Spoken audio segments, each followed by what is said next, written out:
غار ہرا بیت اللہ شریف سے کم و بیش 5 کلومیٹر دور جبل نور کی چوٹی پر واقع ہے۔ جب حاجی مینا کو جاتے ہیں تو مینا سے کچھ پہلے یہ پہاڑ ان کے بائیں ہاتھ نظر آتا ہے۔ غار کا رخ قدرتی طور پر کعبے کی سمت ہے۔ اس کا راستہ اتنا دشوار گزار ہے کہ طاقتور اور تنومند نوجوان بھی وہاں پہنچتے پہنچتے تھک جاتا ہے۔ یہ مختصر سا غار ہے جس کا طول تقریباً 3 میٹر اور عرض 1.5 میٹر کے قریب ہے۔ جب اللہ کے رسول صلی اللہ علیہ وآلہ وسلم کی عمر شریف 40 برس کے قریب ہو گئی تو آپ وہاں تشریف لے جاتے۔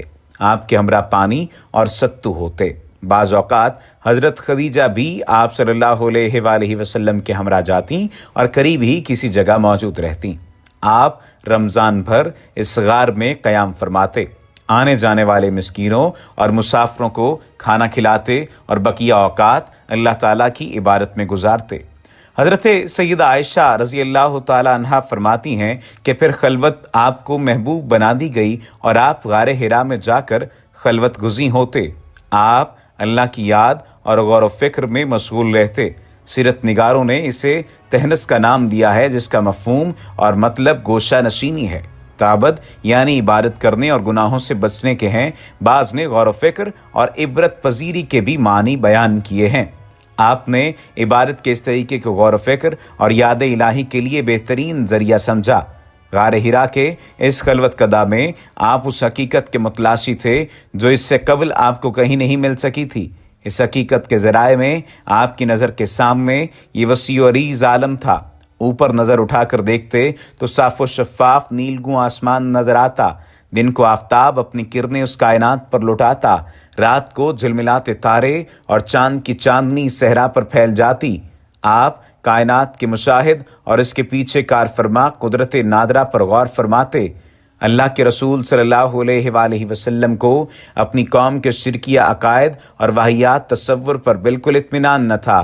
آپ کے سامنے کوئی واضح راہ اور معین طریقہ نہ تھا جس پر آپ اطمینان اور انشراح قلب کے ساتھ رواں دواں ہو سکتے۔ اللہ کے رسول کی یہ تنہائی پسندی بھی در حقیقت اللہ تعالیٰ کی تدبیر کا ایک حصہ تھی۔ اللہ تعالیٰ آپ کو ایک آنے والے عظیم الشان کار خیر کے لیے تیار کر رہا تھا۔ آپ کو رویائے صادقہ کے ذریعے بشارات دی جاتی۔ روایات میں ہے کہ آپ رات کو جو بھی خواب دیکھتے، بیدار ہونے کے بعد صبح کی روشنی کی طرح اس کی صاف اور شفاف تعبیر ظاہر ہو جاتی۔ نبی کریم صلی اللہ علیہ وآلہ وسلم کی دعوت کے ابتدائی ایام ہی میں زما دازدی مکہ آیا۔ یہ یمن کا باشندہ تھا اور سارے عرب میں جنتر منتر کے ذریعے علاج کے لیے مشہور تھا۔ جب اس نے سنا کہ محمد صلی اللہ علیہ وآلہ وسلم پر جنات کا اثر ہے تو اس نے قریش سے کہا، میں محمد صلی اللہ علیہ وآلہ وسلم کا علاج منتر سے کر سکتا ہوں۔ یہ نبی کریم صلی اللہ علیہ وآلہ وسلم کی خدمت میں حاضر ہوا اور کہا، محمد آؤ میں تمہارا علاج کروں۔ مگر حضرت صلی اللہ علیہ وآلہ وسلم نے اس کی فضول بات کا جواب دینے کی بجائے خطبہ پڑھنا شروع کیا۔ فرمایا، سب تعریفیں اللہ کے واسطے ہیں، ہم اس کی نعمتوں کا شکر ادا کرتے ہیں اور ہر کام میں اس کی اعانت چاہتے ہیں۔ اللہ جسے راہ دکھلا دے اسے کوئی گمراہ نہیں کر سکتا، اور جسے وہی راستہ نہ دکھائے اس کی کوئی راہبری نہیں کر سکتا۔ میری شہادت یہ ہے کہ اللہ کے سوا کوئی معبود برحق نہیں، وہ یکتا ہے، اس کا کوئی شریک نہیں۔ میں یہ بھی شہادت دیتا ہوں کہ محمد صلی اللہ علیہ وآلہ وسلم اللہ کا بندہ ہے اور رسول ہے۔ اما بعد، اس کے بعد مدعا یہ ہے۔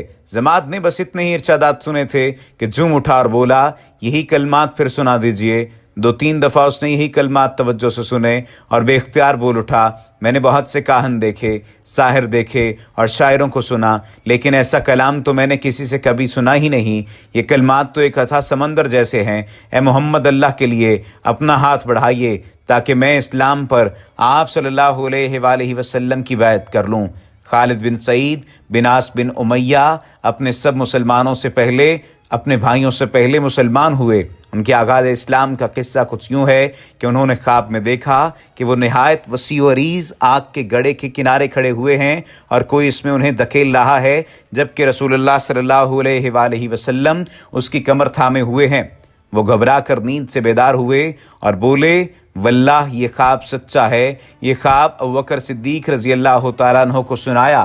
انہوں نے کہا اس میں آپ کی بھلائی ہے، یہ حضرت محمد صلی اللہ علیہ وآلہ وسلم موجود ہیں، ان کے اتباع کیجئے، ان کی اطاعت سے آپ دائرہ اسلام میں داخل ہو جائیں گے اور اسلام آپ کو آگ میں داخل ہونے سے بچا لے گا، جبکہ آپ کا والد اس آگ میں گر رہا ہے۔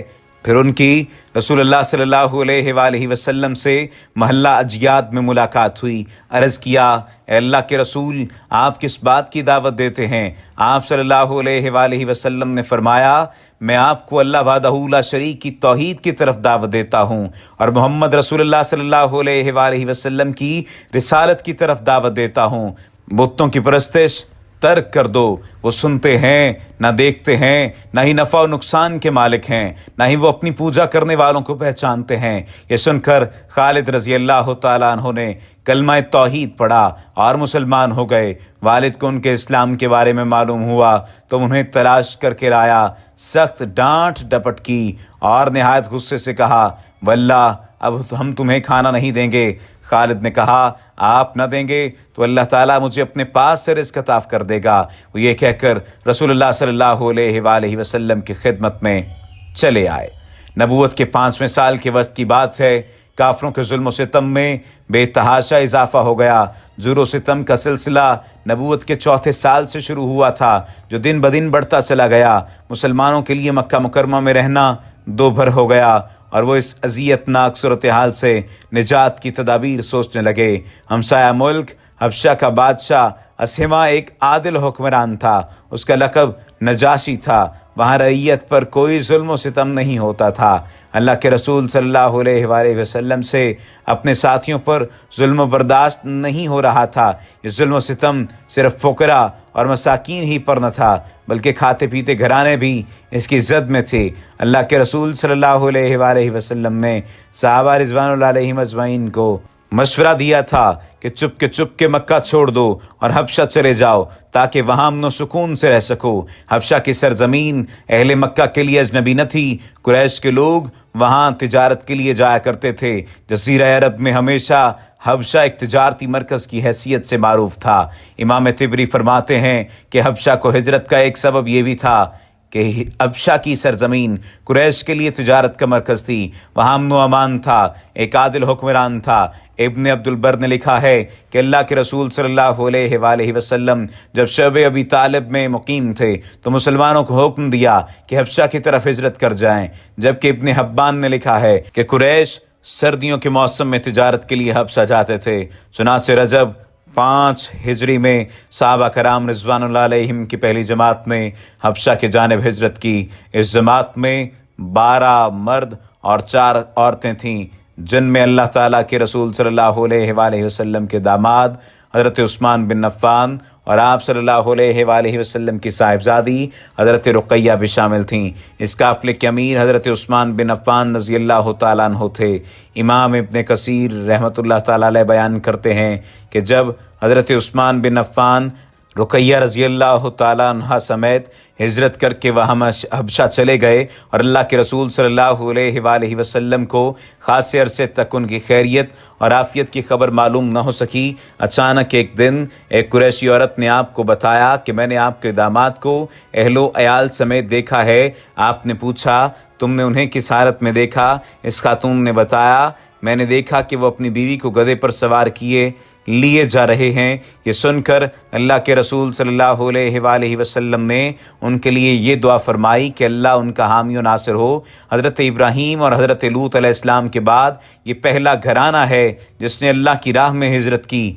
رات کے اندھیرے میں چپکے سے نکل کر کچھ پیدل اور کچھ سوار افراد کی اس جماعت نے بحر احمر کی بندرگاہ شعیبہ کا رخ کیا۔ خوش قسمتی سے وہاں وہ تجارتی کشتیاں موجود تھیں، وہ روانہ ہونے ہی والی تھیں۔ نصف دینار فی کس کشتی کا کرایہ طے ہوا۔ اور وہ انہیں اپنے دامن عافیت میں لے کر سمندر پار حبشہ چلی گئی۔ قریش کو پتہ چلا تو انہوں نے ان کا پیچھا کیا، مگر جب وہ ساحل سمندر تک پہنچے تو کشتیاں روانہ ہو چکی تھیں، اس لیے انہیں نامراد واپس آنا پڑا۔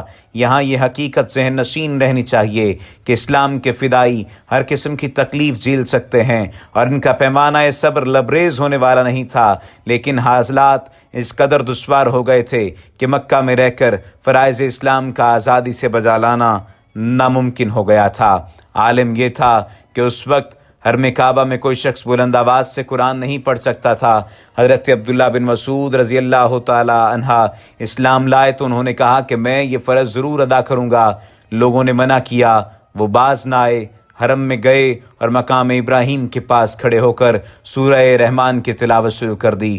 کفار ہر طرف سے ٹوٹ پڑے، ان کے چہرے پر تماچے مارنا شروع کر دیے۔ انہوں نے مشرکوں کے تماچوں کی پرواہ نہ کی، جہاں تک قرآن پڑھنا چاہتے تھے پڑھ کر ہی دم لیا۔ واپس گئے تو اس حال میں تھے کہ چہرے پر زخموں کے نشان ہوئے تھے۔ حضرت ابوبکر صدیق رضی اللہ تعالیٰ عنہ جاہو اقتدار میں دیگر رؤسائے قریش سے کم نہ تھے، لیکن وہ بھی اس قدر مجبور تھے کہ بلند آواز سے قرآن نہیں پڑھ سکتے تھے۔